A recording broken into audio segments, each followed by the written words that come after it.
Isa pang record ang inilista ni LeBron James ng akayin ng Los Angeles Lakers sa 113-100 panalo laban sa dinayong Sacramento Kings nitong Huwebes ng gabi, Biyernes sa Pilipinas. Nagsumit si James ng 19 na puntos, 6 na rebounds at 7 assists bago binasag ang record sa regular season minutes. Tumagal si LeBron ng 34 na minuto sa court para makaipon na ng 57,400 na 71 punto sa 22 taong karera. Nilampasan niya ang record ni Hall of Famer Kareem Abdul-Jabbar. Sa Disyembre, 34 na si LeBron pero marami pa ring pinapahirapang mga mas batang higit kalahati na ng kanyang edad.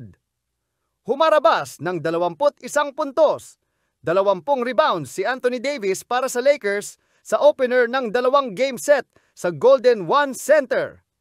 Nagliyab din ng 35 puntos si Austin Reeves at may 16 na markers si D'Angelo Russell.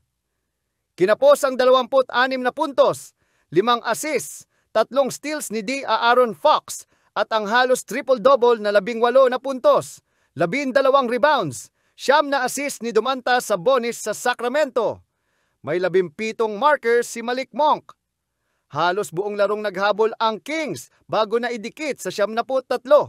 70 sa jumper ni Fox 8 minuto pa sa laro.